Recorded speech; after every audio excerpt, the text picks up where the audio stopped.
চট্টগ্রামে বাংলাবাজার ঘাট পারাপার যাত্রী কল্যাণ সমিতির উদ্যোগে নৌঘাট পারাপাররত যাত্রীদের মাঝে ফ্রি মাস্ক বিতরণ করা হয়েছে। বক্তারা বলেন, করোনার দ্বিতীয় ঢেউ মোকাবেলায় সকলকে অবশ্যই মাস্ক ব্যবহার করতে হবে। এছাড়া পরিবার ও সমাজের মানুষকে করোনা নিয়ে সচেতন করতে হবে। এ সময় নগরীর সদরঘাট থানার officer in charge Shakhawat Hossain, Chittagong transport মালিক সমিতির সভাপতি লতিফ আহমেদ, মোহাম্মদ হোসেন, আবুল মনসুর বাপ্পি সহ অন্যান্যরাও উপস্থিত ছিলেন।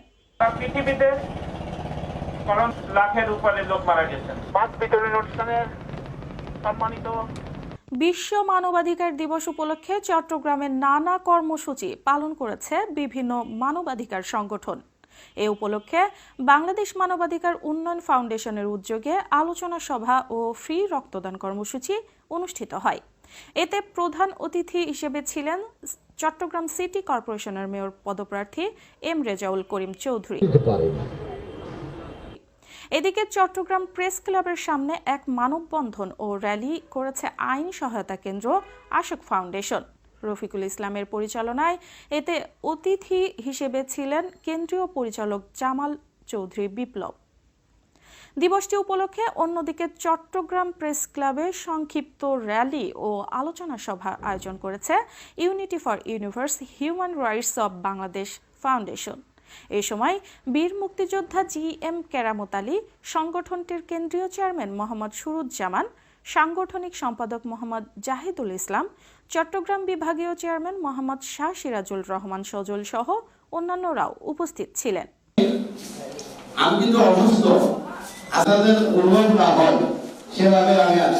চট্টগ্রামের পতেঙ্গা এলাকায় উল্টো পথে মোটরসাইকেল চালানোর প্রতিবাদ করায় যুগ্ম মহানগর দায়রা জজ মোহাম্মদ জহির উদ্দিনের উপর হামলার ঘটনায় 2 জনকে 3 দিন করে রিমান্ড মঞ্জুর করেছে আদালত।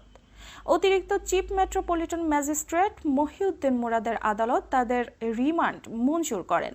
রিমান্ডের আদেশপ্রাপ্ত 2 আসামি হল বন্দর থানা আওয়ামী লীগের বহিষ্কৃত নেতা হাজি ইকবালের ছেলে আলী আকবর ইকবাল ও হাসান আলী জিসান। নগর পুলিশের সহকারী কমিশনার কাজী শাহাবুদ্দিন আহমদ বলেন, এটা একটা ন্যাক্কারজনক ঘটনা। আসলে ওরা অবৈধ গাড়ি অবৈধভাবে আসছিল এবং অবৈধভাবে তারা হিট করেছে এবং সেই গাড়িটাতে হিট করার কারণ জিজ্ঞাসা করার কারণে তারা মারধর করেছে এবং মারধরটা এমনভাবে করেছে যেখানে হাতের ফ্র্যাকচার হয়েছে। ডাক্তার রিপোর্ট দিয়েছে এটা ফ্র্যাকচার হয়েছে। আমরা এটার আদ্যপান্ত সমস্ত কিছু আদালতকে বলেছি। আদালত আমাদের বক্তব্যে সন্তুষ্ট হয়েছেন এবং প্রত্যেক আসামিকে 3 দিন করে পুলিশ রিমান্ড মঞ্জুর করেছে। বুধবার বিকেলে উল্টো পথে গাড়ি চালানোর প্রতিবাদ করায় বিচারকের উপর হামলা করা হয়। খবর পেয়ে ঘটনাস্থল থেকে তাদের 2 জনকে গ্রেপ্তার করে পতেঙ্গা থানা পুলিশ। ফটিকছড়ির গাউসিয়া আমিন মঞ্জিলের 2 দিন ব্যাপী অনুষ্ঠিত হয়েছে সৈয়দ আমিনুল হক ওয়াসেল কিবলার বার্ষিক ওরস শরীফ। গতকাল দপ্তরে মাইজ ভান্ডারী আশিকান সোসাইটির সৌজন্যে 2 দিন ব্যাপী আয়োজিত এই ওরস শরীফে বিভিন্ন জেলার ভক্তরা যোগ দেন। এ উপলক্ষে খতমে কোরআন, খতমে গাউসিয়া মিলাদ মাহফিল ও মোনাজাত করা হয়। এ সময় উপস্থিত ছিলেন জুলফিকার বুলবুল, আবু বাশার বাপ্পি, নাসির মাইজ ভান্ডারী ও আব্দুল কাদের সহ অন্যান্যরাও।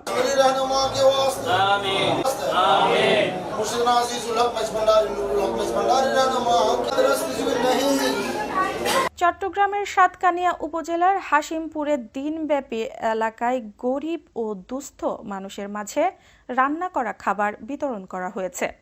বীর মুক্তিযোদ্ধা আব্দুল হামিদ এলাকার মানুষের মাঝে এ খাবার বিতরণ করেন।